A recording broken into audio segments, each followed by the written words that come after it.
Were you quick enough to, like, was Bear quick enough to jump out of the way to be able to dodge that huge axe attached to a chain that was just thrown at him from probably 60 feet? Join the team. Come on, get in there. And we're going to slide it in. Hey, this is the McGuire Review, and we are now ready for the third part in a three-part series for Awaken Realms, The Edge, Dawnfall. This is going to be a good one. Let's lock in and get ready to go. Alright team, this is going to be an epic one. I am very excited about this game. I have been excited about this game since I got it.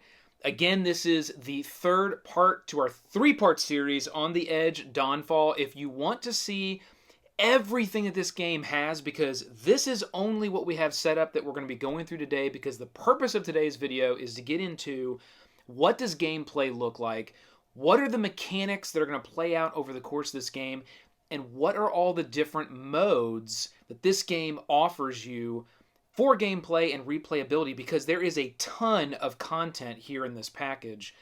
And some that we have not got into yet when we get into the solo campaigns and the 1v1 campaigns.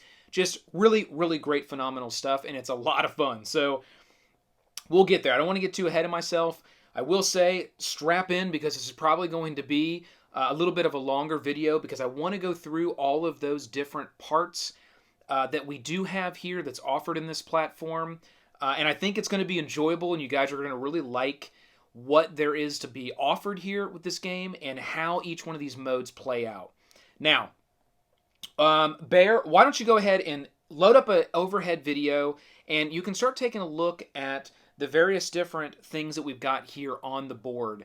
Now, if you're very interested in everything that's here, go check out video 1 of the series. That was the unboxing where we showed everything that came in the box, and the box is right down here. It's giant. It's like this big. Okay, the box is huge. Video 2 was a full review of all the miniature sculpts in the game. Very extensive review of all of those miniature sculpts. If you want to take a good look at every single one of them, that's video 2. And this video, again, is going to be focused in on the mechanics and how gameplay works. And we'll play a little bit as we're actually explaining and going through how things work.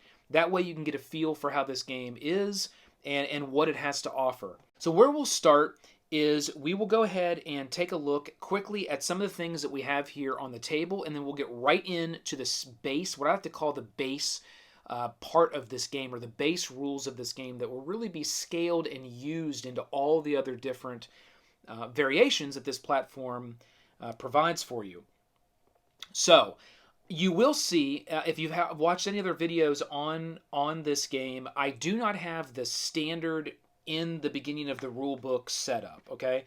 I'm using different factions, and I've really tried to set this up in a way that it would be set up if you were already played a few times and you were really into the game, and all the different types of things that you could do when you set up the game and how the game would look. So that's what I've done here, and we're going to go around and explain what these little things are all over the board, and why there's models spread out all over the place, and why it's important that you actually start the game that way. So we're going to talk a little bit about how setup of the game works, because there's a really well designed, you can think of it as initial placer and responder roles that the players will take on when they set up the board. So what you'll see here is a Devargar. I keep screwing that up. Devargar. Oh my God! Devargar. That's how I'm going to try to say that. That's how I pronounce that, Devargar. Hopefully that is correct. I've heard it pronounced a couple different ways, or a few different ways, but we're going to go with Devargar. All right, so I got Devargar, and I've got the Reborn faction set up here. Devargar being here, these models with the dark brown base, and the Reborn faction, which is probably my favorite faction in the game, although I really like these guys as well. They have the green colored base, and they're more of kind of that earthen type faction. They have a lot of different things where they can, lure people in and poison them and strangle them with vines, and they're a very, very cool faction. I will say, before we even get in here, there's 6 factions in the game that are included. The fantastic campaign that's built into this game is going to allow players to step into each one of those factions, learn about the lore. Just so awesome. We'll get there to the campaign stuff here in just a little bit. Okay, so we got our two factions set up here. Now, you will see some of the standard models. We've placed our models on the board. We'll talk about what that looks like here in a second. You will see some other items that might look a little bit different, like this little banner flag that's sitting here, this model. You'll see some more of those right up front here. And then there's this little model here. It's called a relic. Looks like a little metal canister with some chains wrapped around it. I'm not sure, we'll put it right back there. That I put out on the board. We've also got the bombs. There's a couple of these that are placed out on the boards, and the players will be placing these items on the board kind of back and forth, much like they would be doing with models when you put them out on the board. But those are some extra things that you can add into the game, and they're part of a small mini kind of expansion or add-on. And here it is right here. So there's 4 different types of things you can put out on the board to interact with as you play this game. Outside of the standard shrines that you're going to have for each one of the factions and your crystal collection areas that you'll put out on the board, that any faction can really get to as long as they're base to base with it. They can harvest a crystal from these areas, and you'll need those to play cards and do various different things in the game. So it is kind of the resource within the game that you're going to be really going after. But there's 4 other items that you can actually put in here to interact with if you want to. One of them is a totem. We don't have any of those, and that's right here. I didn't put that on here because it got a little too busy. And this one is specifically to be used with the expansion called the Darkness faction, and we're going to talk about that. It's right up here because that is really where the solo campaign of this game comes in. Another very fun. That's exactly what I'm going to do right when I get done with this, is just dive into further into the solo campaign and go all the way through that campaign. A lot of fun. So we need the Darkness faction here to be able to use these totems, and basically when you get to a totem, you can do various different things and interact with those models, fight them. You know, it's just things that you can kind of, it's something else for the players to do outside of just going for maybe the crystals or the shrines. If it's just a standard eliminate all the models, when it's a campaign, there's all kinds of things you're going to be trying to accomplish and do that's much more than just model versus model. This game has so much more depth to it than your traditional just everybody meets in the middle and you just roll dice and throw cards until the last model stands and that's the winner. This game has a lot more depth to it with a minimal amount of tactical miniature rules. And we'll talk about that when we go into the rules because they've done a great job with that. So here are the different items. You got a banner. So there's a banner here that will allow you to reflip over your banner card. Every faction comes with a banner card. We'll talk about what that does. Kind of a special ability that each faction has. And they can execute that and flip that over when they want to, utilize that ability. And then when they take a passive turn, they can flip it back over. Another way to flip it back over is to get to one of these banners here that's on the board. And there's a couple other things you can do as well. And then you've got a relic, which is more of a, if you get base to base with it, you can roll a die and see what comes up on that die, and then you just do what it says on the card. And some of the things are going to be usually items that are going to benefit you as a player. So you're going to want to get to that relic. It's just kind of a way to get a random special thing. Like if I was to get this character right here base to base with this relic, then I could go ahead and roll this, and I got a 5. What says, 5 says restore 1 endurance token to any one squad. There is a bomb, sorry, that's the last one, which we have one here and one here, these little bombs. Basically, if you get to those, you can pick up this bomb token, and then you can pretty much cash this bomb token in. It's like the trigger, and just blow that bomb up whenever you want. And that will damage it to do 1 wound to anybody that's in the space or adjacent to that space. It'll just do 1 wound to those models. Let's go ahead and bring these guys back over here. So that's how the bomb will work. It's a kind of a cool little mechanic as well, just something extra to be on the board. And if you're not paying attention and you move into an area, you might get blown up, which is sometimes kind of funny to watch play out. When you're not paying attention, you don't see it coming, and then all of a sudden, this bomb blows up that wounds a good portion of your models. So the bomb is a really cool addition. So those are 2 very small expansions that we do have out on the table. And then the other thing that we have out on the table are the hidden objective expansions, another mini expansion. And that's the cards right here with a little question mark on them. This is just, you're going to shuffle these up and each player can take one if it's something that you want to use. And they have different things on them. They're called hidden objectives. And they're just different. There's 3 different things that you'll go through and you'll do. And as you go down the card, they get a little bit harder to be able to accomplish in the game, but when you are able to accomplish it, you can kind of flip it over and cash it in and say, okay, I'm cashing in my hidden objective, and you'll get a benefit. Like, let's just read the bottom here of this one. It says, if you have at least 8 crystals in your crystal pool, right here's the crystal pool, deal 2 wounds to any one enemy model base to base with any of your models. So any model that would be base to base with any other model from the other player, you can just choose one and just do 2 wounds to any one enemy model. That's it. And that's what you get. But you got to have at least 8 crystals in your crystal pool. So you're going to be wanting to build those crystals up over the game, and you'll be using these crystals to do different things. That you use them to pay for things on your cards. It's kind of the resource in the game, as we talked about. So, there's that trade-off of, do I pool them up and not, pay for some things for a while because I want to be able to come out of nowhere with those 2 wounds? And you may think, well, 2 wounds, it's not that big of a deal. Well, 2 wounds might be a big deal if you have a model that doesn't have any of these endurance tokens, these little gray shields. Or maybe only has 1 more, or maybe has 2 and you want to get them out of the way, because these little gray shields on each one of your squads are essentially free hits on that squad before members of that squad start to die. So when you take a wound, you basically just lose a model after all of these are taken off. And that's something I like. It moves the game along. They really did a nice job of streamlining a lot of those more traditional line of sight, move, opportunity attack, how do you hit, how do you wound, how long does it take to kill a certain model. All of that is incredibly streamlined in this platform. And I think that's why it makes it so much fun and so inviting for folks that might not be into this type of style. They can get right in.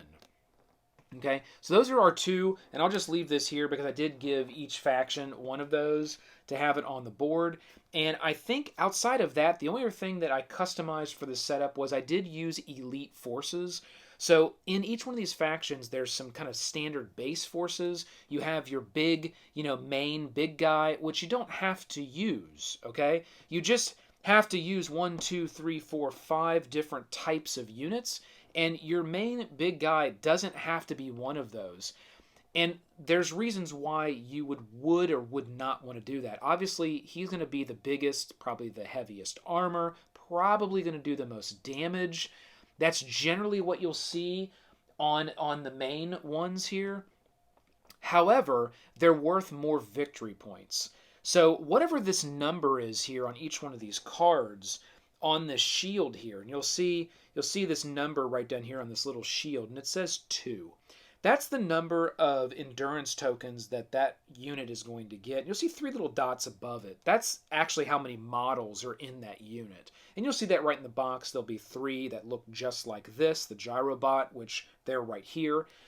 And that number is how many victory points they're worth when they die. When they're removed from the board, they would be worth that many victory points. And victory points are tracked on this little track right up here with this red bead, where you're going to be moving that along over the course of the game, gaining, losing victory points, because you can use victory points as currency as well. It's something very interesting. But you'll be moving along here, and once you hit your faction token, the game would essentially be over and you would win. So you don't have to just eliminate every one of the models. You just need to get enough victory points to get to the point of your victory token and reaching your victory token. And then you win. So the balance there is, if you're going to use the big guy in the faction, which we have for both of these factions set up here, they're worth more. This one is worth, the Oracle of Wrath, which is just a awesome sculpt, is worth 4. And then our Our Avenger here, which is also very cool, is worth 4 as well. So if I was ever able to take this guy out, and maybe that might be a strategy for this faction, maybe they just kind of rush this guy and just start picking away at damage. And if they're able to kill him immediately, this faction has now gained 1, 2, 3, 4. And we've almost won the game. We're 2 victory points from a win here if we're just playing a straight one faction versus another faction. So you want to balance that on 1, what types of units do you want to use? 2, how do you position them on the board? And 3, over the course of play, how do you protect them and what role do they play? And that's the beauty of the replayability here, is you can kind of change that up the more and more you play. For this setup, I've got this guy kind of out front because he does +2 on his damage. He's got +5 on his defense. So he has a lot of defense. So I'm probably going to move him in base to base with this crystal farm and try to start gathering crystal. That's going to kind of be his area because I got these other unbroken kind of shield blocker type guys. I got these guys here that have a good amount of defense as well. And they don't have any attack, so, well, no attack bonus. They still will roll their die and get that. They don't have any attack bonus, but they can come in and shield as well. So the way I've set this up is more of kind of a defense area right here around this crystal pod out front. Probably going to be drawing in some people from the other faction, and then I'll run in with the gyros or I'll move in with the flamethrowers and be able to lay down some damage. So that's kind of a trap that I'm setting per how I've organized and set up my faction here for the Divagar. The Divagar, there we go. The Virgar. The Virgar. We're going to do this for the entire video. I just know this bear. This is... Okay, so we've included elite units. We got the Gyrobot elite unit, and we have the Ancient Guard elite units for the Reborn faction. I wanted to use a setup that did use the elite units, and those are on our reference card, and it will show us. So let's go right to that. We'll go right to our reference sheet. This is the handy dandy reference sheet for every faction. And it is a great reference sheet. And I'm glad that they made it this big and they put all of this on it. Because after you start to play, and when you're a new player, this is invaluable to you because it gives you the flavor text backstory of that faction, which is really cool. And I highly suggest you read those before you play. I highly suggest you start with the campaign actually first in this game because that really steps you into the lore and the understanding of each one of these factions, as well as how the campaign is designed. You don't start with like everything versus everything. You kind of step into this storyline and your faction will get built out over the course of that campaign. I don't want to go too far there. I'm super excited about that. We'll talk about that here in a little bit. And then the next part of this is our tactical guide. So this is going to be information that as a player is going to help you set up how do you play this faction, what are some tips and tricks to be keeping in mind as you play with that faction right here on the tactics guide. Then you got a pre-constructed starting deck. This is going to tell you exactly what your action deck, your deck of 25 action cards, should be, and you can tweak that to whatever you want it to be. And it will be tweaked if you bring in some elite squads, which I have done for both factions. So I did tweak my initial just starting deck to represent a deck that would work for what I have set up here. It then will tell you what your shrine does. So this faction's shrine, and every shrine is different. So every faction has a shrine, and that shrine is different, and you will put that shrine as a player where you want it on the board. Now, it does recommend for the first game where you would place those. I put mine again in different spots, but you can place that wherever you want. And let's just take, for example, this one here that we have. It says during the Divargar passive turn, if at least one Divargar model is base to base with the junkyard, this model squad can, this is the junkyard, so as long as you're base to base with it, that model can charge up their endurance, by additional 2. That's really good because now you're able to grab 2 of these endurance tokens and charge up enhancements that you have on that particular squad, and place 1 endurance token from the junkyard to their squad card. A squad cannot exceed its starting endurance value. These are the endurance tokens, these little shields right here. And again, as those go away, then you're up to losing a model. And you generally don't get those back. So this faction allows you to kind of heal up or armor back up and gain these back. So as you lose them, you can just kind of throw them on the junkyard there. And then you can actually gain those back as you, if you're getting base to base. So that's a really good tactic to understand, because as this faction, you may decide, you know what, I'm gonna make a rush in, do some damage, take some damage. I'm then gonna pull back to my base, get base to base with this bad boy, and then start to armor back up and enhance, get my enhancements going again. Probably not going to be wave 1 of the attack because you wouldn't have those enhancements and cards out yet. I don't know, maybe you would. You're always going to have 3 cards in your hand, but maybe you don't have enough to kind of play it and put it down, the crystals. So that might be kind of your wave 2 rush in, if that's kind of your strategy. But I like that, how this faction can kind of go in and come back, armor up, go in. That's kind of cool. All right. And again, every faction is vastly different in the way that it plays out. So good. So good. All right. Banner card right here. We talked a little bit about that earlier. That's going to be a special ability. Again, much like the Shrine, every faction has a banner card that does something a little bit different.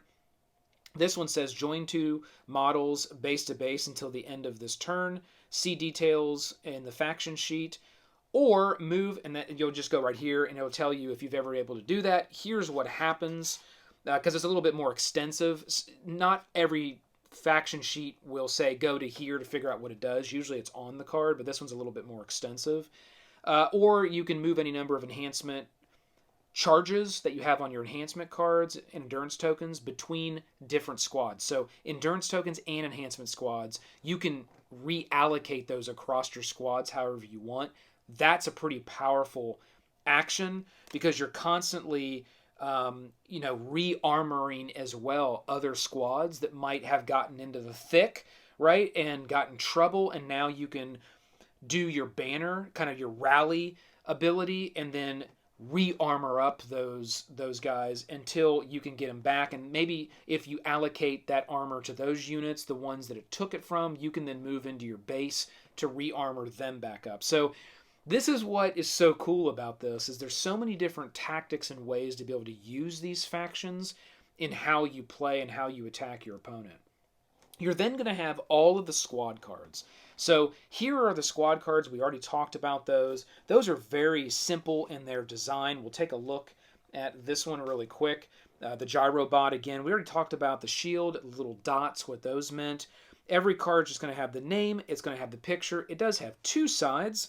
Each side is a little bit different, and you will be able to flip this card and choose a side, and how, again, this is just another layer of customizing each one of these units.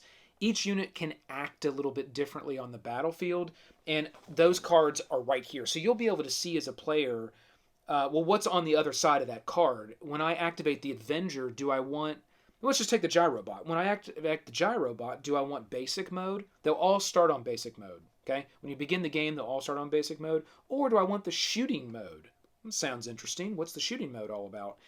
It has 0 for all of the actual different actions. But if you're in shooting mode, you can shoot a rocket out of the Gyrobot, which does some pretty significant damage to clusters of models on the other side. So, to each their own, however you want to activate that model and how you want to use that model when it's that squad's time to activate, because you'll only activate 1 squad on an active turn. Okay? You can activate other models if you have cards in your hand that allow you to do that, but you'll only pick and activate 1 squad. So you'll want to be thinking before that turn comes around. And there's different types of turns. We'll talk about it in a second. What type of turn do I want to take? Active or passive? And even inside of that, what do I really want to do? Very simple things that you can do, but they're decisions that you want to think about as a player. when it's your turn and when the other player is taking their turn. Okay, that's what these cards look like. You'll just see a quick rundown here. Blue is initiative, red is attack, green is armor, and this orange or goldish color here is movement. That's how far you can move, how many little spots you can move on the board. That's right there. And the initiative is very important because whenever you get into battle, highest initiative is going to go first. So you want to keep that in mind when you look at attacking something. You need to have a higher initiative unless you don't really care. But the highest initiative is going to get that first attack. Okay? And then all these numbers do nothing more than just add bonuses onto your die roll. And you're always going to roll just one die. You will see 2 dice here. We'll get into that right now. One of them is yellow and one of them is red. And some of the sides have a little gear around the number. And some of them do not. It's just a number.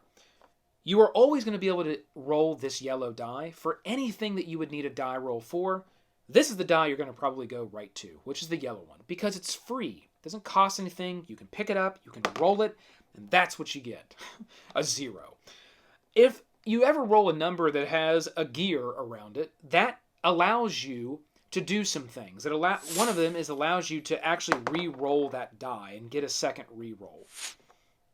Now, another thing you can do is this red die is a lot more powerful. So you could say, I'm going to pay a crystal, and I'm going to... You got to pay a crystal, too, if you want the reroll. Just gives you the option of being able to do that.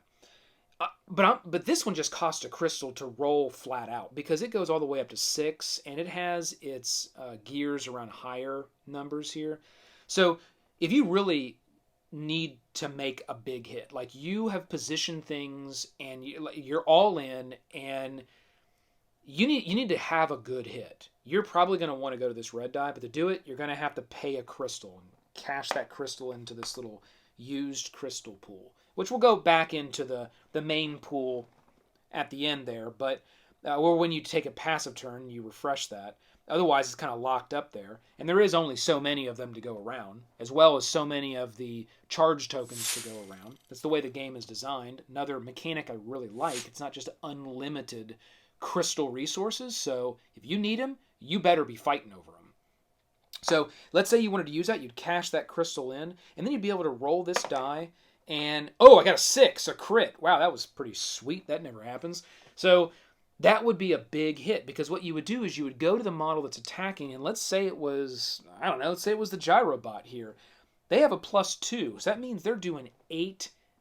It's not 8 damage, it's their battle value is 8. That's going to be really difficult to defend against unless it's a unit that has a high defense bonus, and that unit also rolls the red die. I don't know, they could get lucky and have like 4 and roll a 4 on this, which is the crit on this die, and be able to block it. If they're not, that's how combat works. It's that simple, okay? If this unit was attacking, this unit, the Gyrobot, was attacking, let's say, I don't know, another unit. Let's find one that's got, let's say the Gyrobot was attacking this unit. Like this unit was over here, base to base, and they were fighting. What would happen is a battle value would be 8. The 6 they rolled +2. They paid the crystal to get that red die. I now have to make the decision of, well, my defense value is 4, but I have 4 shields still, so not too bad if I get hit, because I'll just take one of those shields. I don't lose the model. Now, if all 4 of the shields were gone, then I would lose the model, and they would gain 4 victory points. Not a good thing. So, do I take the chance and try to get the crit? Because the only way I'm not using a shield is if I get the crit. Now, if I get a gear, I have the chance at that point to re-roll by paying a crystal. But maybe it's better to just pay the crystal up front and roll the red die. I don't know. That's what I'm going to do. So I'll pay the crystal up front. I'll roll the red die for defense. And I got a 3. 3 and 4 is 7, which is 1 less than the battle value that the Gyrobot has. So the Oracle of Wrath lost that little battle, that skirmish. Which means they then lose one of these shields, and it goes off the board, and they've lost a shield. They've lost one of their endurance tokens. Now, at this point, because I lost that combat, if you are the defender and you lose, you then have the option to counterattack if you want to. And I'm going to do that. And I'm going to counterattack with just the yellow die. Because that's a free die, and I already spent a crystal, and I want to keep those crystals there left over. I got 2. So you take 2 and you add it to 2, which is 4. And then you go over here, and they're now going to defend. And you know what? They have a +2 on defense, and that was only a 4. So they're going to risk it. They're going to take the yellow as well. They got a 3. A 3 and a 2 is 5. They successfully defend. So that counterattack didn't work that time. And that's the only time you can do a counterattack, is when you go into a battle and you're the defender, so you're being attacked, and then you're able to successfully defend. If you get hit, you can't do a counterattack. It's only if you're able to successfully defend, you then can do a counterattack, because it's almost like you blocked the hit, and then you're going in for another attack, thematically, right? So that's how that played out, and team, really, that's as simple as it gets when it gets to combat. Now, there's only a couple other rules where it gets to line of sight as well as block sight. So anything that takes up a whole space here is going to block sight. So, you know, if, let's say, this unit could shoot something at range at this guy, they couldn't hit him because this crystal is here. You can imagine this is kind of up in the air, this big crystal fortress that they're mining. They can't see through it. They can't shoot through it. You can't shoot through shrines. And then any larger models, like this guy, that would take up a full space, he also blocks sight. So he blocks shots. So that's another benefit of using one of these bigger guys that actually has the large base. You can kind of move them up through the board almost like a shield and have units behind them being blocked, and just let this guy take the damage. Because again, it's down to the rolls, it's down to the enhancements you might have attached, it's down to how many endurance shields are still attached to this model. So you can use this guy as almost a walking shield if you wanted to play with that type of tactic and use that to be able to get yourself to the other side of the board for one reason or the other. Definitely within the campaign, you're going to want to probably do something like that. Okay, so that's how the combat works. That's how block sight works. Line of sight is very simple as well. It basically just has to be straight out from the model. Okay, it can't be like, you know, I can't hit here, right? Because that's kind of like this. It's got to be in this line, or it's got to be in this line, or it's got to be in this line. It can't be like this diagonally cutting across. I don't have line of sight there. It has to be within a straight line from where you're at. So that's how line of sight works. So you'll want to watch that as well as you figure out how you move around the board, because every time it's your turn, you'll get to activate a unit, you get to position them on the board, and you'll want to watch, where are you moving? Are you positioning yourself behind things that block you? Are you positioning yourself in ways that you know someone can't hit you because they don't have that line of sight? That's what you're going to want to really think about when you're doing the positioning of your models. And again, that is pretty much it. So we talked about the combat, the defense. We talked about the initiative. We talked about the line of sight, the blocking sight. We talked a little bit about how you do your counterattack. That's really it when it comes to combat. It is that simple. And I like that, because by removing what generally these types of games have, with just tons and tons and tons of movement, and I touch something and I break away and this is what happens, and roll a die to see if I hit, if I do hit, what attacks, what happens, what part gets hit.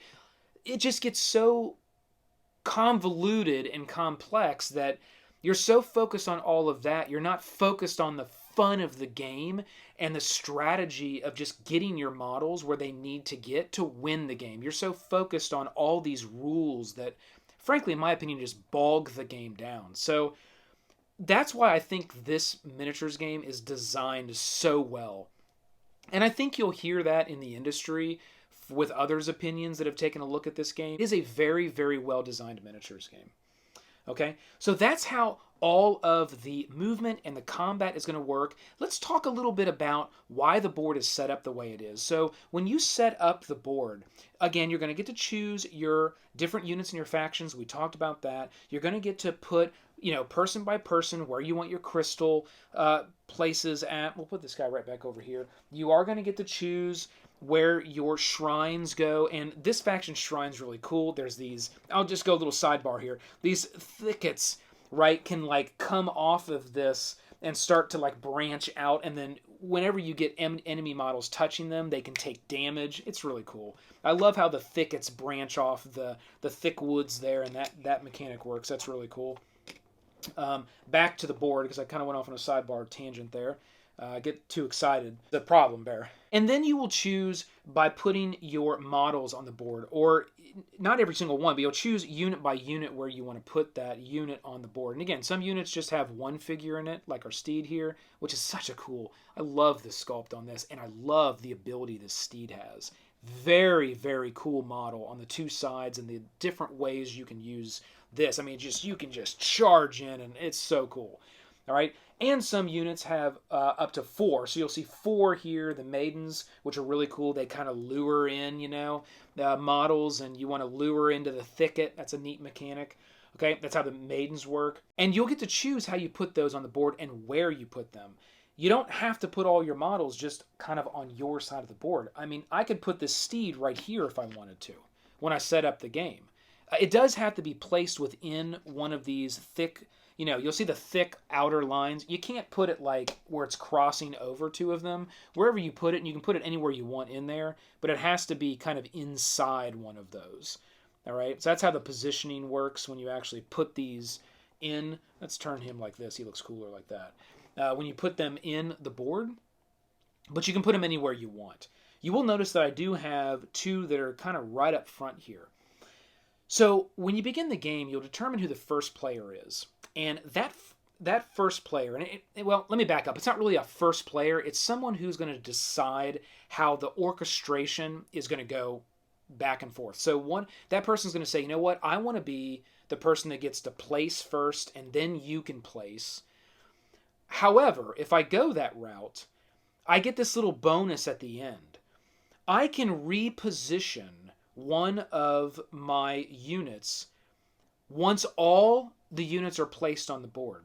And the reason is because the other person that didn't get to place first, and you'll go back and forth, they just didn't get that very first placement, that person is actually the person that takes the first turn.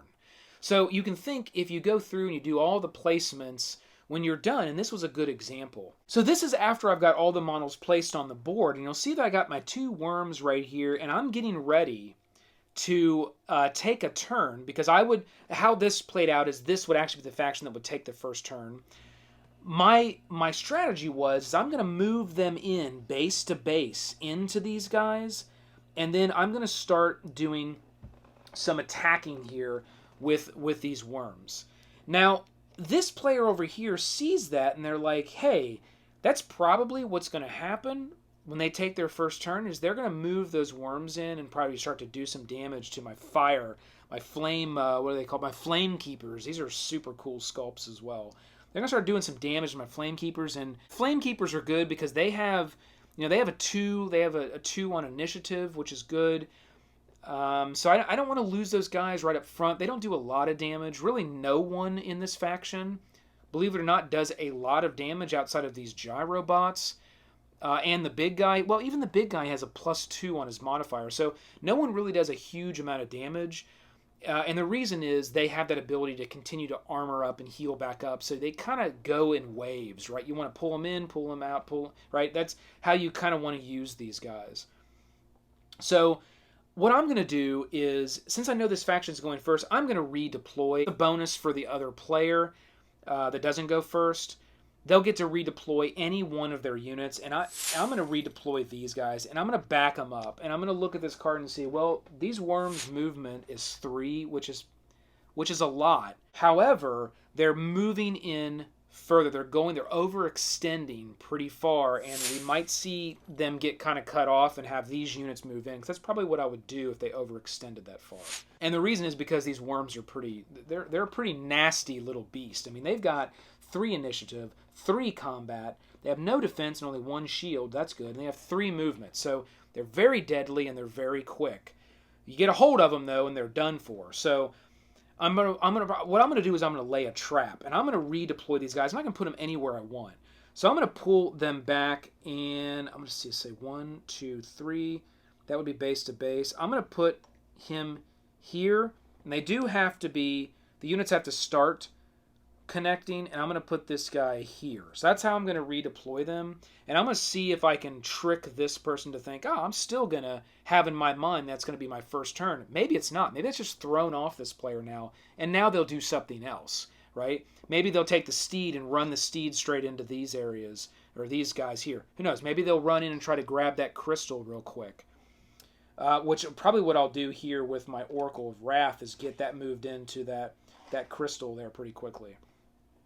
So what's going to happen now is if this player did take their first turn and decided to activate the worm as their unit for that turn, and let's say they kind of tried to move into there, now they're overextending, and then the strategy is probably going to be to take these 3 units and just swarm those worms and take them out. All right? So that's how setup is going to work. The only other thing you're going to do is each player is going to draw 3 cards from their action deck, and that's going to be secret. That's going to be held in their hand. And they're not going to show their opponent that because that's kind of the secret attacks, right, that you'll be holding. You'll always pretty much have 3 cards in your hand. At the end of each player's turn, you will be drawing back up to the 3. And you may ask, well, why would your opponent draw back up to 3?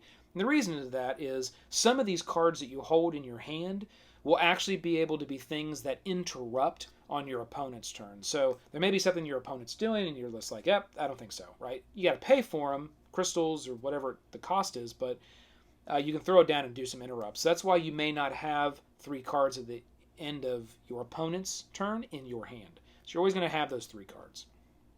All right, so you're looking at these 3 cards, and they're a little bit different. Some of them are cards that will have an image right here, an image of one of the parts of your faction. And that means that the bottom part of this card is only able to be used with that particular, the Enkindred here, that particular unit within the faction. The top part can be used any way that you want. So there is some choice, and every single one of these cards is exactly the same.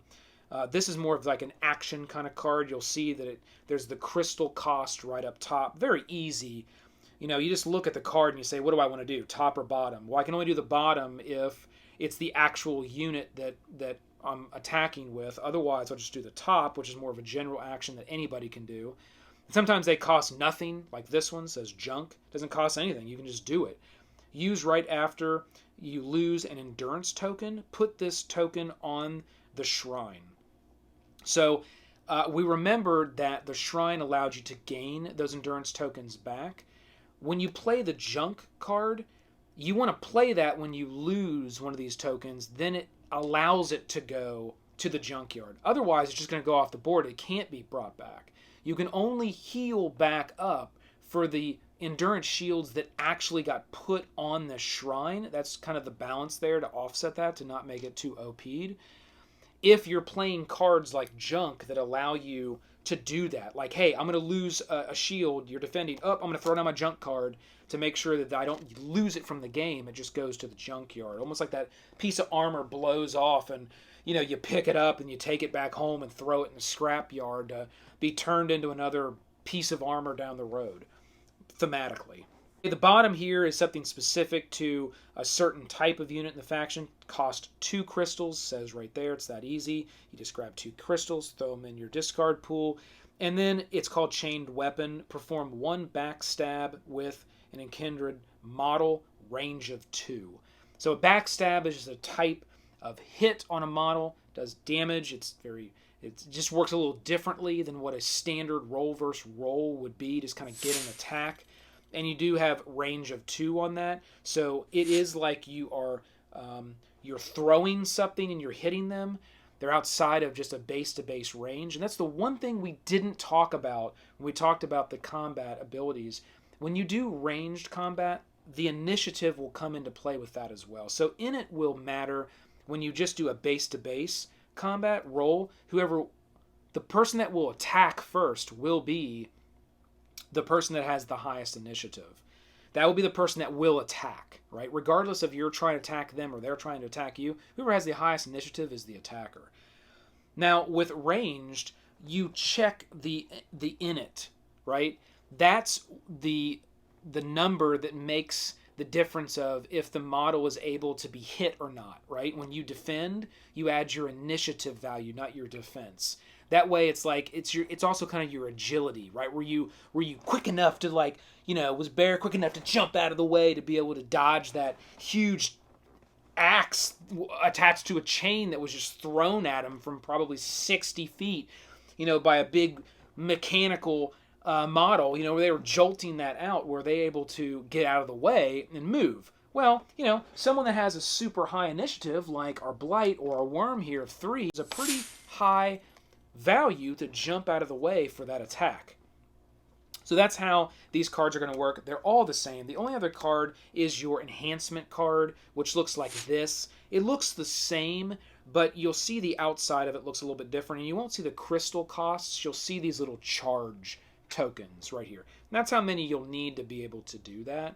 So it says right here, to be able to just get this enhancement attached to a unit, almost like grabbing another gun or another something, like bolting on something else, right?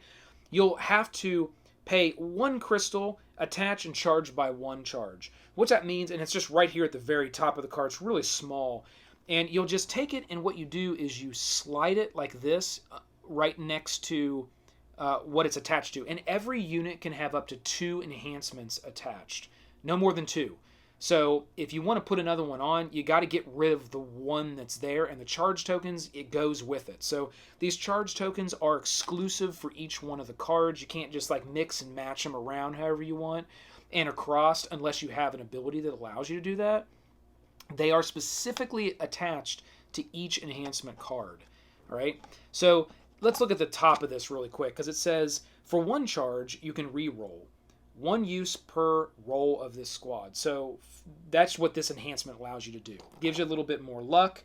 You can re-roll one of your messed up rolls without having to, like, you know, pay a crystal or get that little gear. That's what that does. For the bottom here, it costs 3 charges. So this is a kind of an expensive one. And it can be used on any squad. Again, the bottom part can be any squad, or ring doorbell. The bottom part will be locked into a specific squad. So just like the other cards we saw where the bottom was always a certain squad, these enhancements will be maybe a certain squad, or if it can be put on anybody, it'll just have a question mark there in its little area where it would have the image of the actual squad and the name. And it says any squad right on the card, right? It's pretty self-explanatory. So here it's called Exoskeleton, which is pretty cool, and it says movement range is doubled. So for 3 charges, any squad can move up to twice what they normally would be able to move. Again, that movement being right there on the card. That's not a roll and then an add 2. That's just what it is. It's 2. Oh, and there's one other thing you'll see on these cards. If there's ever like a dash, and some of the factions have that, and some of the different actions that can be taken, whether it's attack or defend or move, if there's ever a dash, that unit can't do that. There is no die roll there. Some units cannot attack, cannot defend. Just the way it is. You will never roll a die. You can't do anything with it. You have to use them in a different way, which is interesting. And some factions have those types, but it's still very balanced, and it plays out really cool because if they can't attack, they can do something else really awesome. So just know that if you see cards that have that little dash, that's what it means. All right, and that's going to take 3, and then it's also going to have a time marker on it where you'll put a little time marker on it, and every faction does come with these little tokens. This is the token that we have here for the Vergar faction. Here are the tokens that we have for the Reborns, and they'll just be used in different ways. You'll see them on the cards. You'll know when to use them because the cards will tell you have a little picture, or you'll know. And that just means you put that on there because this is a timed kind of thing. It runs out at a certain point in time. And you want to make sure that you know you've activated it, you've used it, and it's in force. Right? So that's all these little timer tokens are used for. And that's how the cards are going to work. And you're going to have 3 of these cards in your hand at all times. And again, every card that's in this deck is, well, you'll have some duplicates. depending on how you customize your deck. But there'll be very different types of cards that's in your action card deck. And that's how the action card deck works. That's pretty much how the game works. And now you're going to go back and forth. So let's talk about what a turn looks like. When it is your turn, we talked about all the mechanics of what's going to happen when it's your turn. Now let's talk about how you execute that turn. So when you as a player are going to go, you're going to decide, do I want to take a passive turn or do I want to take an active turn? An active turn is most of everything we've just been talking about, which is moving, fighting, all of those types of things. A passive turn is not a moving and fighting kind of turn. It's a turn to sort of regroup. And trust me, you'll need that over the course of this game. You'll need to take turns every once in a while where you're like, I just need to kind of gather my troops and regroup. Get a plan here because I'm getting dominated. Maybe that's the case. Maybe you just want to regroup because you want to beef up on something. So let's talk about it, because this little reference card is the one smaller reference card every faction player is going to have. And on one side it has the active turn listing out everything that will happen, and on the other side it has the passive turn listing off everything that will happen. Let's look at the active turn. Okay, first thing you're going to do on your turn, you got these 3 cards in your hand, remember? You're going to play cards, okay? And it says right here, before, during, and after activation. You can play cards throughout the course of your turn, but you're going to play cards to start. You're going to play action cards from hand. You're going to attach enhancements from hand. You're going to play action cards from attached enhancements. That's the different types of cards. Then you're going to activate one squad. Change mode of this squad if you wish. Now, we talked about how each one of these cards has a front and a back side, and each model, depending on which side it is, will interact with the battlefield a little bit differently. It sort of changes the way that they work. So you'll decide upon the activation of that unit which side you want to be on, and that's where this comes into handy when you're a new player, to see all the different sides and what they do, because these values will also change, and you want to keep that in mind.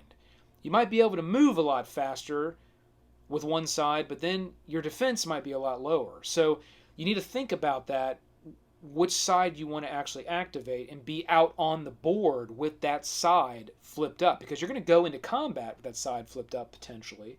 Your opponent is going to take a turn with that new side flipped up, and what does that mean? All right, have you put yourself out there and now you're going to get hit? I don't know, right?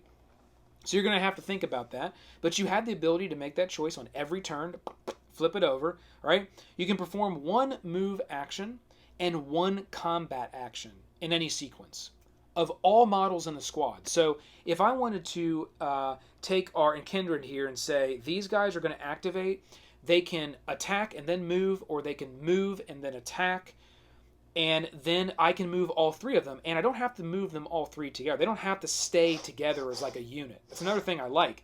They start together as a unit. When you put them on the board, they have to be base to base in some way, and at least one space away from, pretty much anything else. However, when the game starts, I can, let's see, how far do they move? They move, where's my Kindred? They move 2. So I can take this guy and go 1, 2. Oh, made it to the bomb. I'm taking that bomb token. Got a bomb now. Yeah! Okay? And you can steal bomb tokens back and forth. So if I was to get a bomb, I'd steal that token back if that bomb hasn't been triggered yet. So he can get a bomb. And I may take this guy and say, you know what? I'm going to go 1, 2, 3, because I'm going to try to get to this crystal. And I'm going to take this guy, and I'm going to start to do 1, 2, 3. That's what I want to do with him. And I've now kind of created this line defense, and I've put him out a little bit, potentially going to be attacked by these worms. However, he does have a He has a +2 on defense. He's got a 2 initiative. Worm's got 3, so that might have been a mistake doing that. I don't know. But that's what a move would be. And then they could attack. Well, there is nothing I have that can attack with range right now. So that's not going to work. What else? I got to be base to base with these guys, so I'm not going to be able to do an attack because I don't have any enhancements that gives me a ranged attack, and I'm not base to base with the model. So there will be no melee attack there. So I don't know, maybe that wasn't the best thing to do, but maybe it is. I don't know. We'll see how the opponent reacts. Now, I have to pick one of these squads to activate, which I just did. However, I could potentially activate other models and other squads over the course of this turn if I have cards in my hand that allow me to do that. And I don't. I don't have anything in my hand that allows me to do that. And I didn't choose to play any cards on that turn. But let's say I did. For example wise, so play cards were the first thing. I'm actually gonna pay 1 crystal from my resource. I remember I already paid.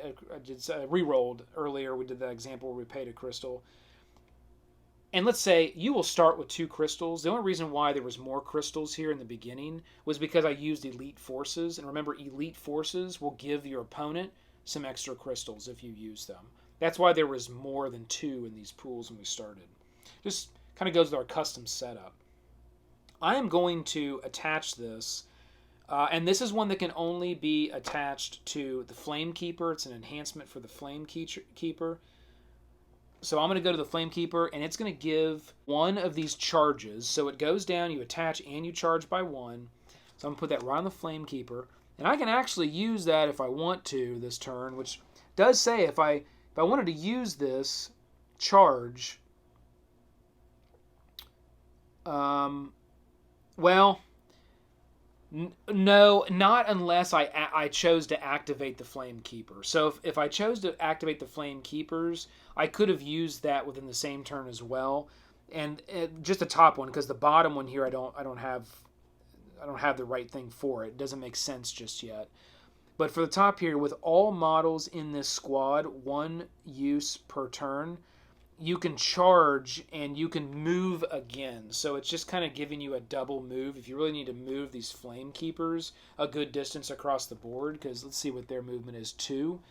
That would give them 4 movement, so maybe they could very quickly move up and get to a crystal area. I'm probably going to take my gyrobots and move them into this crystal area and kind of hold it down, and then try to get the enhancements where I'm kind of turning these into more rocket fires and just firing rockets over to hit different areas of the board. It's probably the strategy that I'm going to do here with this particular faction. That's why I wanted to use the gyrobots, because I really like their rocket mode, which is really cool. So that's how that's going to work. Activation of the squad, just 1 squad, all right? Move them, attack, and the end step. You're going to discard 1 card from hand if you wish, and both players draw up to 3.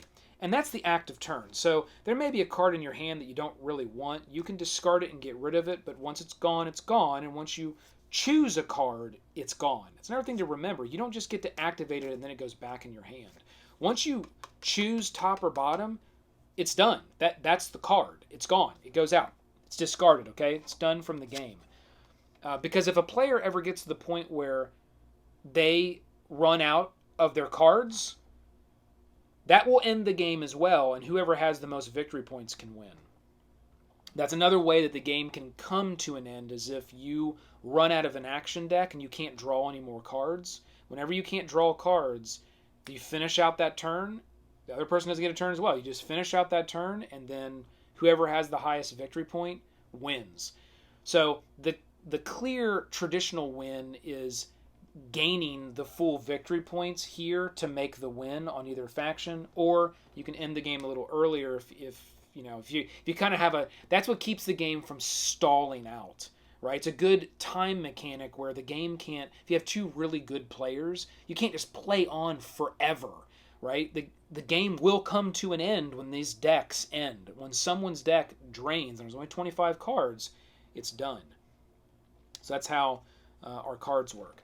And then we've got the passive turn, which is more of a regroup. So the first thing we're going to do is harvest. Any model that is base to base for a crystal, you gather 1 crystal for each controlled crystal source. So it's not, you don't get a crystal for every single model. So if all 3 of these were base to base with a crystal, you wouldn't get 1, 2, 3 crystals. You would just get 1 crystal. You just have to have a crystal gathering area under control. And what that means in this game is not, I've got 3 models and you got 2 models, so I have control because I have more than you. you have to have complete control, total control of the crystal area. You have to be the only models from your faction attached to it. If you have 4 models attached around it, and this guy was able to move up the worm and have 1 attached to it, you don't get to gather that crystal. You have to have full and total control of those crystal areas.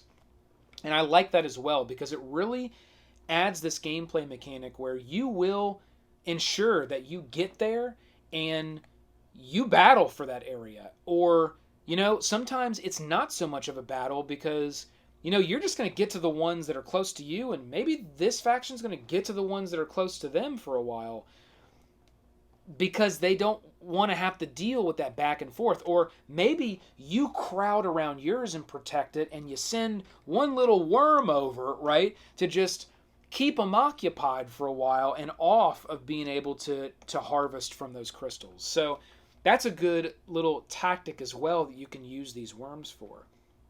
You are then going to charge enhancements. Charge all enhancements by 1. So every single enhancement that you have attached to units, you're going to get to put 1 charge token on those enhancements. Again, there's only so many as well, so if everybody has a ton of enhancements, there's only so many of them that can be put on the cards. All right? Except enhancements of dead squads. So if the squad is dead, you're not going to charge their enhancement. You're going to then refresh crystals. So we talked about this pool of crystals as, this is your main pool. As you use crystals, they kind of go in this darker spot here. They've been consumed and used. But they're not back in the economy of crystal gathering. And there's only so many in the game again. So if you're ever in a situation where you need to get a crystal and there isn't one there, you don't get the crystal. So that's what this does, is it moves all of these crystals out of this discarded pile back into the main pool of crystals to be used by everybody. And then you're going to refresh your banner card. So we talked about this banner card here, being able to flip that over and kind of do a big rally mighty ability for that particular faction. And then it would go here and it would show, you'd flip it over and there's nothing on this side, it would show it's been used. The passive turn is what allows you to flip that banner card back over, and now that ability is available again to that faction. And that's how the game works. So that is all of the game mechanics and the gameplay, the base gameplay.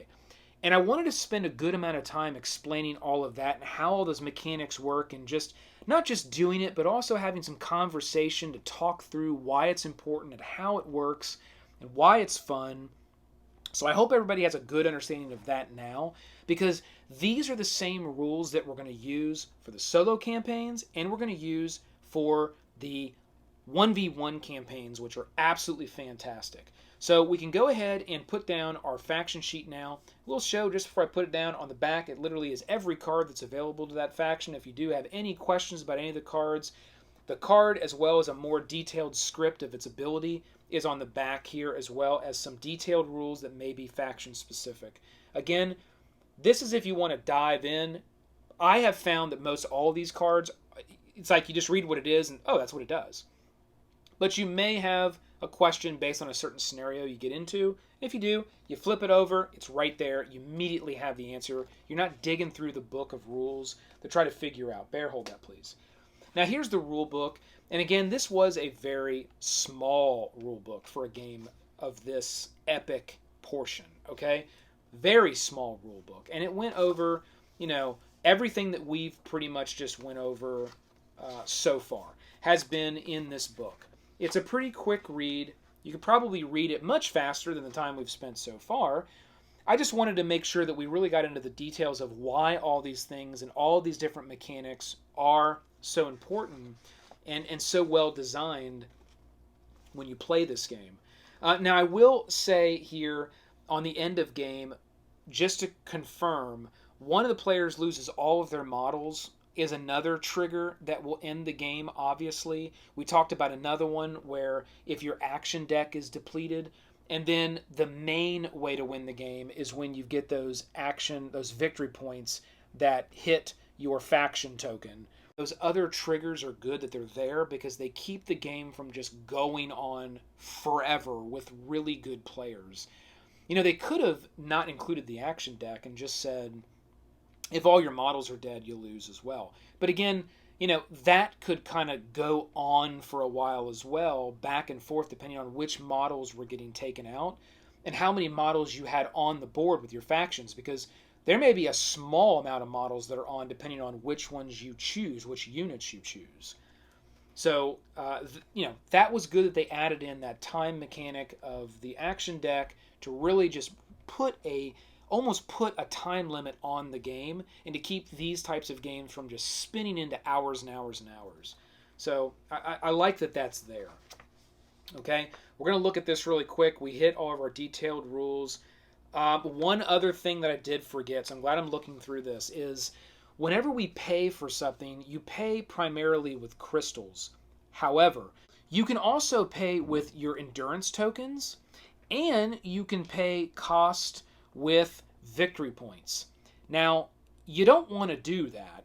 I wouldn't pay for anything with an endurance token unless you have a ton of them, and you have, for this particular faction, maybe some you've got to the junkyard, and you know you can heal back up. Okay, that probably makes sense if you run out of crystals and you really need to activate something. Use one of your endurance tokens to pay the cost, right? So if it's 2 crystals, you can pay 2 crystals or 2 endurance tokens or 2 victory points. It's up to you. You can use 1 crystal and 1 endurance token. You can do that however you want, but you can use all 3 of those things to pay for stuff. But primarily, you want to be using these crystals.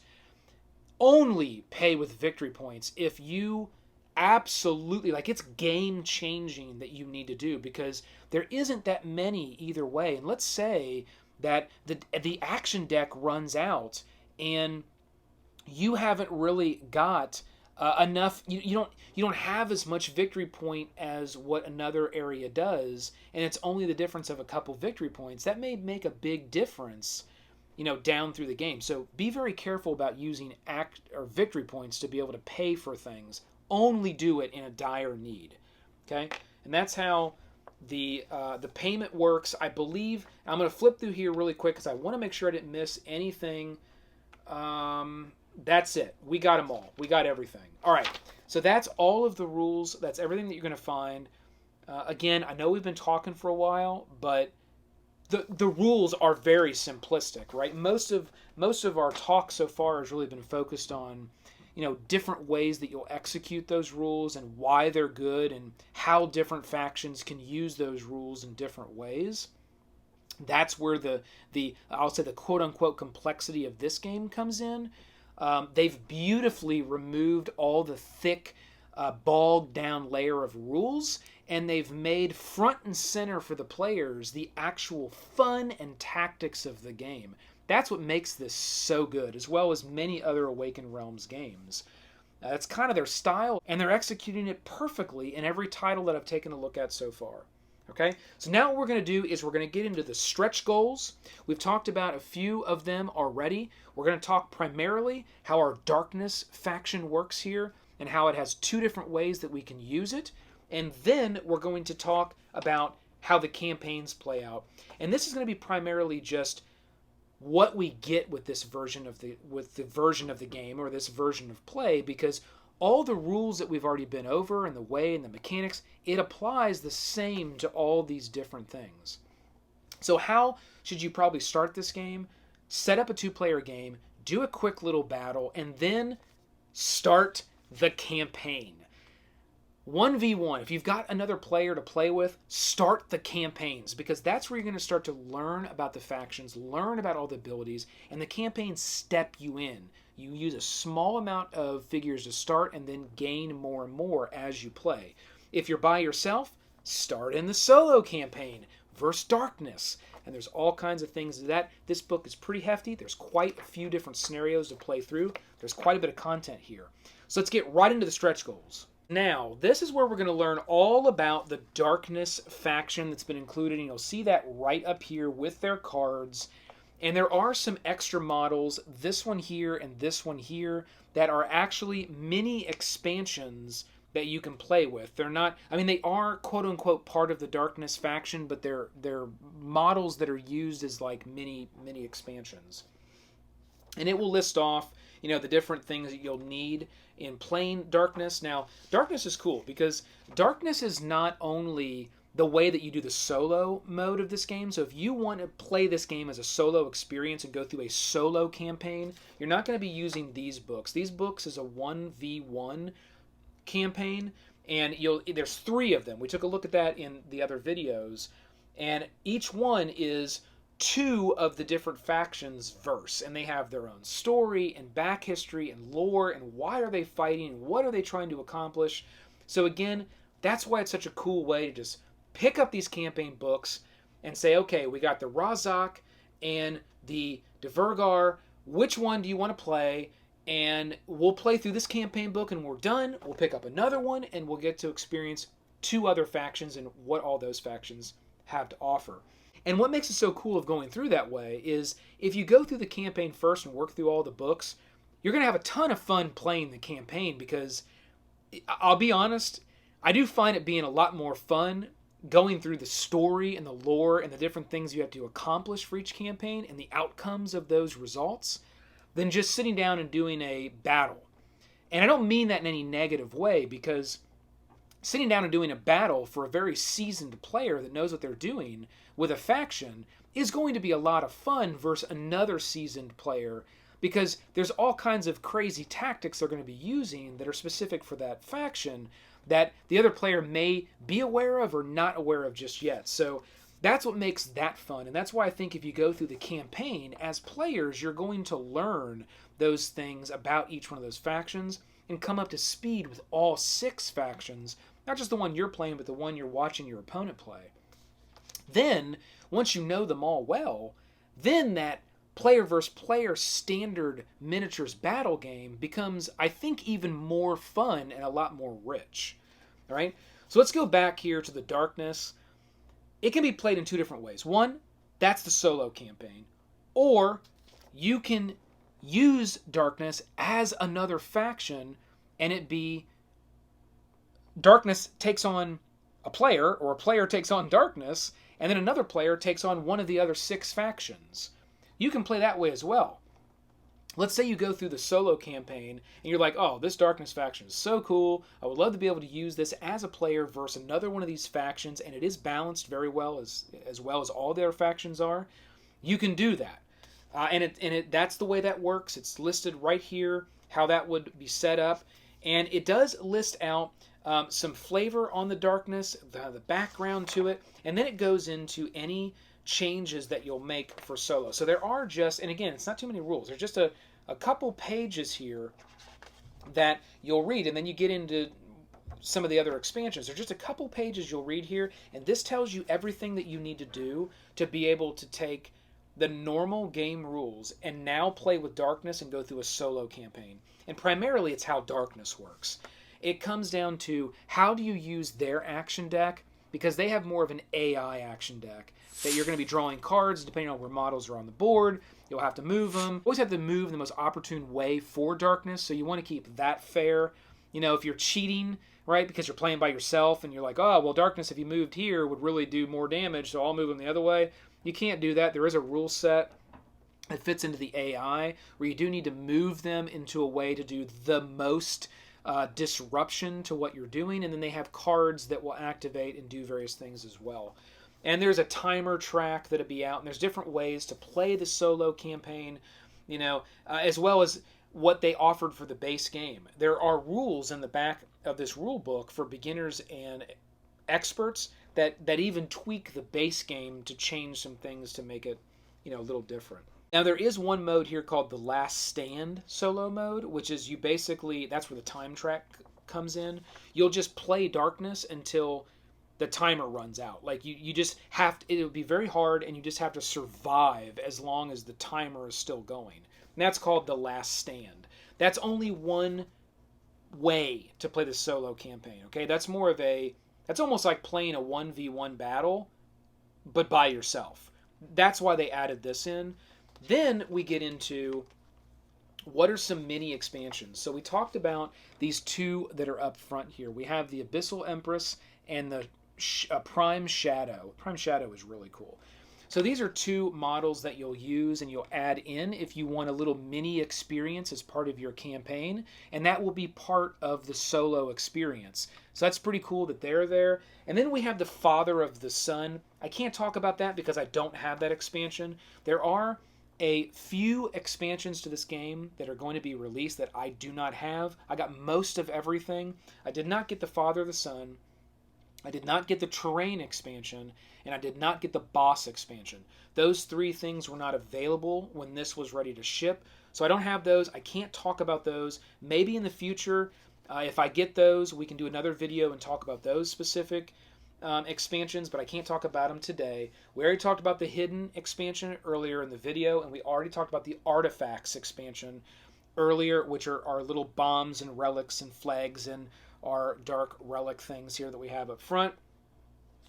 And then there's some general rules for solo and campaign mode. So there is just one page here that talks about some high-level rules that apply to anything that's being done within a campaign.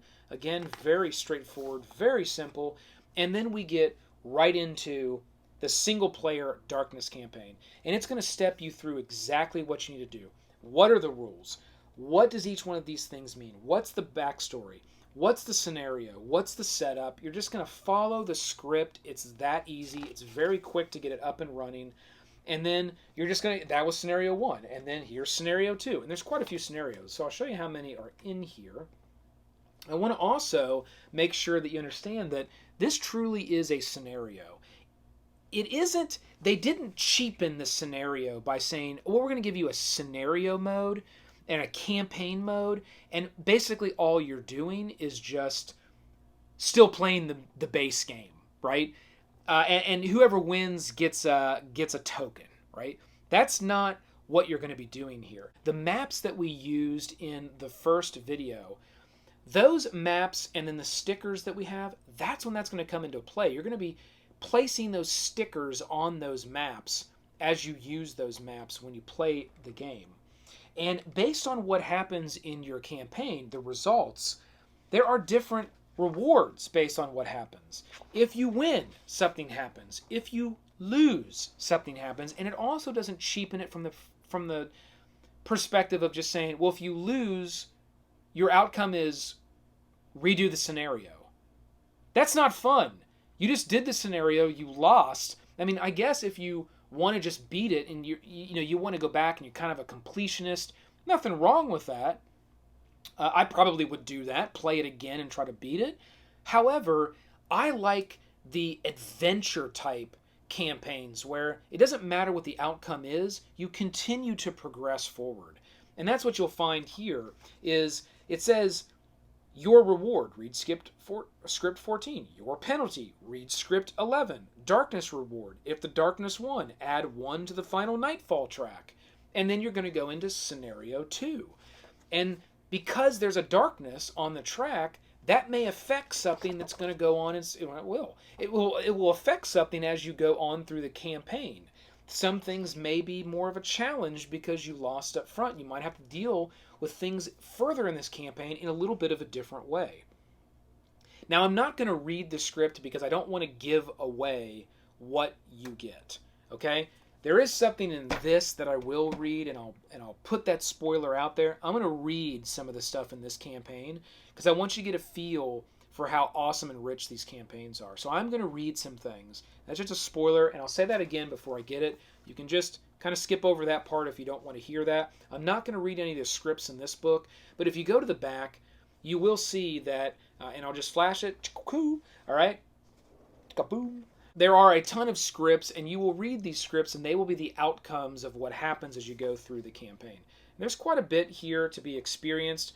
There's multiple campaigns. So we just saw that was the Darkness campaign. We got another one here that's just solo or co-op. It's called The Last City. The Darkness is a solo. This is a solo or a co-op. And we go through that. It's got quite a few. Let's see, 1, 2, 3 scenarios. We got another solo or co-op, which is the Abyssal Empress. That's where that model comes in. And there's 5 scenarios for that model. We've got another one called the solo or campaign as well. It's called the Bell Crow. That's our larger model right here. It's a campaign that's all about the Bell Crow. That has 1, 2, 3, 4 scenarios. And then we have a solo or campaign mode that's the Lord of the Night, and that comes into the Father expansion, which I don't have, so I can't do that one. That one has 1, 2, 3 scenarios, and here's another thing that's super cool about these scenarios: they have multiple endings. You'll see at the end of each one of these campaigns, there's ending 1 and ending 2. And I'm trying myself not to glimpse and read them because I don't want to spoil it for myself in some of these scenarios, but they have multiple endings. So you'll have multiple paths that you'll travel over the course of the campaign. You'll also have multiple endings that you'll be able to experience based on what happened in the campaign. And that is just so cool. And that will all be tracked on our maps that we saw before. We'll be putting those stickers on. And what those actually do is those stickers give you, one, they track kind of your progress of your wins and your losses. The second thing they do is they give you special abilities and items and things that you're acquiring over the course of your campaign that you can then go back later in the campaign and use. So let's say over the course of the campaign, you acquire some epic relic that you can use to do something. Well, you may want to hang on to that for a while and to use it into the opportune moment. And when you do, the stickers have these little X stickers that are smaller. You'll just go back and you'll put a little X over the sticker that's already on the map. That will say, hey, I acquired this and I used it and now it's gone. So that's pretty awesome as well. That's how they use the map in this game, is to sort of keep track of all the things that you've done and you are acquiring over the course of that campaign. And then we do have the terrain expansion. I don't have that, can't really talk about it outside of it. Basically just adds terrain to the board that you have to deal with. And they do different types of things. We got the boss expansion, which I don't have that one either, but I'll lightly say, basically you have, it looks like 6 different types of like epic kind of boss models that will go on the board. And this is kind of just an all-in, you try to take the bosses out kind of experience. They're really difficult. And you'll want to fight them, and there's a couple pages here that explain the gameplay and the rules for those bosses. So that's something that I think I would want to pick up. That would be pretty fun to be able to do that. And it is a solo type thing, another solo experience where you as a faction are going to be trying to take out all these bosses. So just it's kind of a hard sort of thing that is more of those, hey, I beat the boss expansion kind of thing. All right. And then there are actually scenarios that are in the book that are specific to the boss expansion as well. And there's quite a few of them. You'll see there's all these different scenarios for each one of the bosses. So that's everything that we're going to find in our stretch goals. And now we're getting into, you can see just how much more we just added on to the game outside of what we went over the first part of the video. Tons of solo and cooperative campaign material that play out an entire story behind the scenes. Just excellent. Can't wait to... This is now the campaign book 1 of 3 that is for the Razak and the Dvergar. I say it right that time? I think I nailed it on that one. Nailed it! Alright, so when you get into this book, it's going to give you a little bit of a prologue for each one of those factions. What's a faction about? Why does it exist? What are they really after in life? It's not huge. You just got a few paragraphs here you're going to read. You're then going to go right into campaign setup, campaign map modifications. That's where you're going to get your stickers out. You're going to get your map out for that campaign. You're going to look at starting units and decks. You're going to look at starting action cards. So this will control how you go through the campaign. You're not going to, as you would play a normal game, say, okay, I pick my 25 cards, I pick who I'm going to include. That's not the way the campaign works. Campaign will say, you will start with these cards, you will start with these models. And it's part of the story. You're starting with certain cards and certain models, and you'll gain more over the course of the campaign, where when you end the campaign, you'll kind of be all in with what that faction has to offer. And that's fun. It's another good way of why to start here, because it kind of stair steps into the different cards and the different abilities and the different models that are available to you within that faction. There's then going to be, some more flavor text over the course of this page where you're going to read through. It's going to talk about how you save your progress in the campaign. It's like one paragraph on that. And then you're going to get right into scenario 1 for this one, which is called the first encounter. It's going to give you, again, a short blurb that you're going to want to read out loud about each one of those factions and why they're fighting, what's going on here. They're really cool. They're really rich stories. I'll say they're not cheap scenarios, okay? They're not cheap campaigns. They are very rich. I found them to be very rich, engaging storylines that you can really get into as you play the campaign. Now, I'm going to read what's on this page right here, because this is going to give you a good feel for what you're going to be doing just in this first part of this campaign for these two factions the book that we're looking at here. Not these two factions, well, one of them. I don't have the Razak out here, but the two factions that are part of this book. So the first thing says, Razak Reinforcements. Place the distressed beacon C05 sticker on the powers section of the campaign map. So you're going to have your campaign map, you're going to pull your sticker, you're going to put your sticker on there, right? At the beginning of each battle, before any of his models are placed on the board, the Razak player may decide to set up the beacon and call for reinforcements. If that's the case, disable the distress beacon sticker and deploy a bonus source blade squad in that single battle. So there's something there that the Razak player is going to need to know. I got this distress beacon. I just put the sticker on the map. I can see it's there. And at any point in time, it looks like I can execute that beacon and call for distress and bring in another unit. But when I do, I got to kind of exit out. Now there's the setup rules. For this battle, players do not deploy their shrines and only place one crystal source each. Normally it's more. The Dvergar player sets his temperature gauge to 2. The Razak player starts the battle with 3 crystals instead of 2. The Dvergar player initiates deployment, and his forces are not allowed to disperse.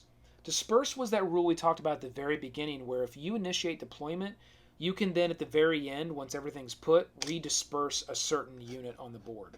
It's now indicating per this campaign rules, you can't do that. And it is indicating who will actually initiate deployment. Okay, the Razak player starts the battle. Okay, they're the first person that's going to start. Special rules. During the battle, the Razak may attempt to capture and drag away Dvergar units for further analysis. Because if you read the flavor text, they're trying to gain them and dissect them and get some analysis on them to figure some things out. Anytime a Razak model initiates combat against a Dvergar model, it may decide to attempt to capture instead of a regular attack. Perform a normal combat sequence. The only difference is the model uses its initiative value against the defense for this defense roll and adds +2 for every endurance token it has.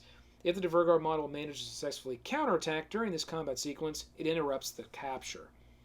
So that Razak, every time they get into a battle now, they're either going to try to capture or just straight up attack. If the capture is successful, remove both models from the map and set them aside. The Dvergar model counts as captured. Use the time track to count completed turns of the battle. Mark turn 6 on the track. Turn 6 is the last turn. The battle ends after both players complete their actions. So again, puts a very short time frame on that first scenario. These models scurrying around the board probably as well as they can, and staying out of the clutches of the Razak trying to capture them and or fight them.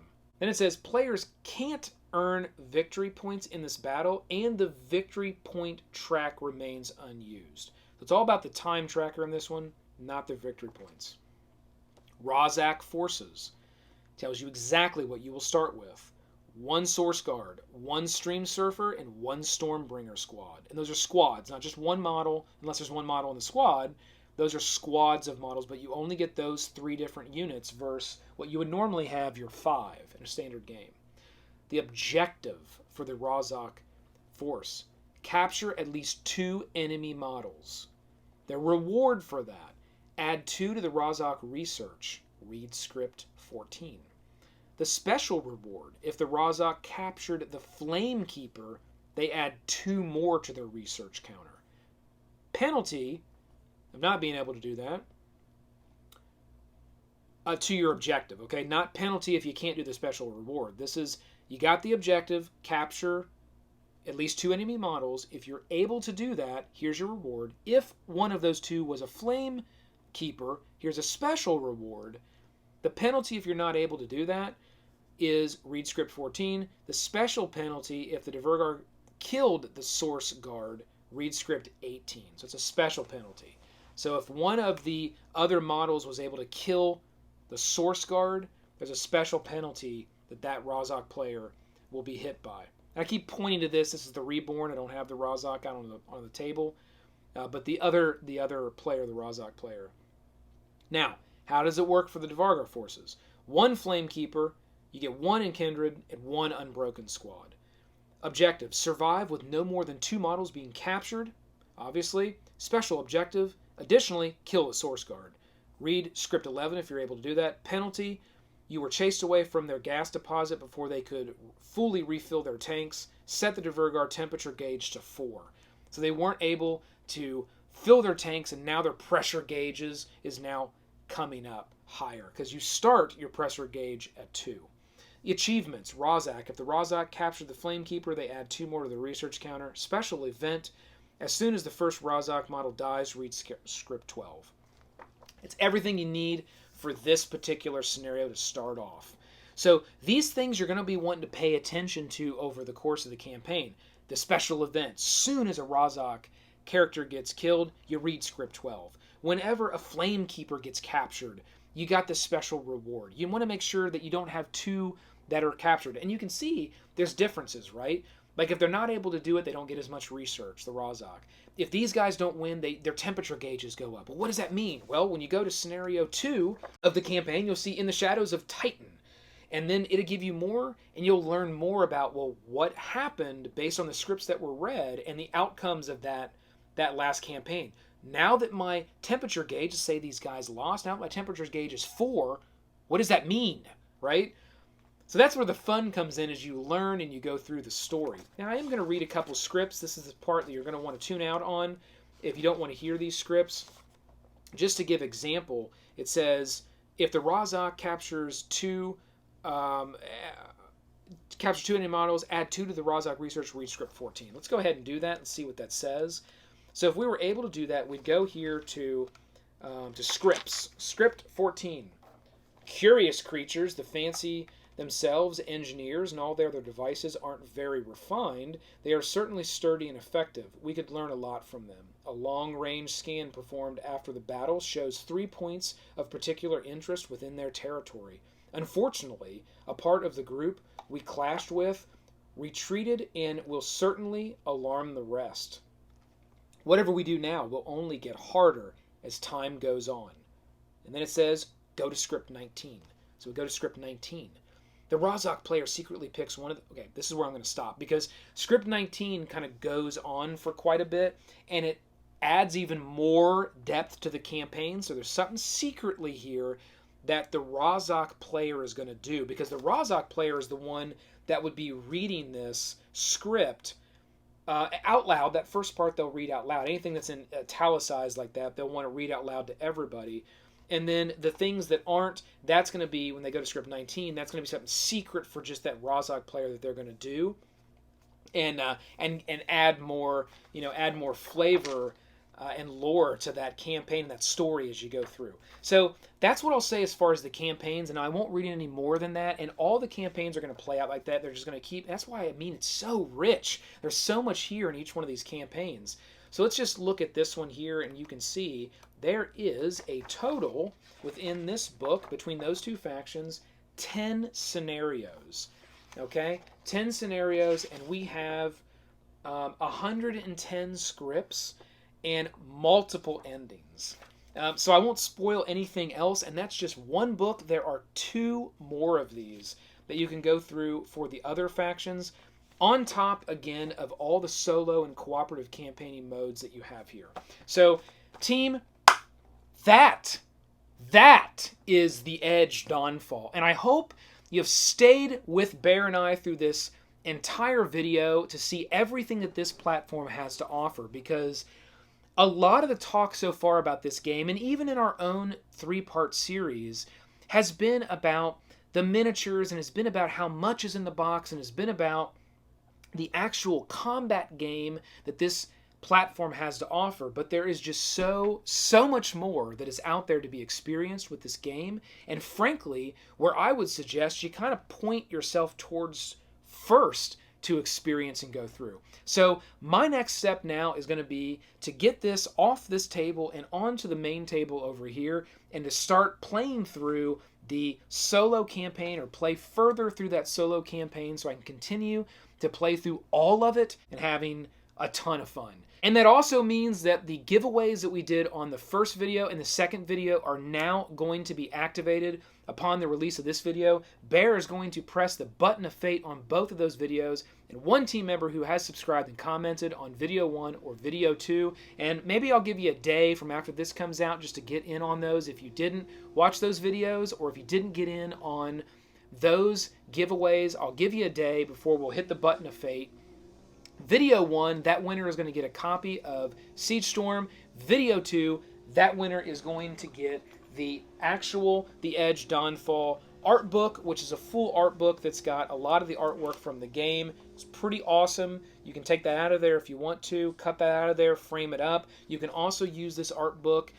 Someone commented something really witty on these art books. You can keep these to see kind of how the models are painted and maybe mimic your paint job. If you want to do that, although these are very highly detailed, they would look absolutely fantastic painted.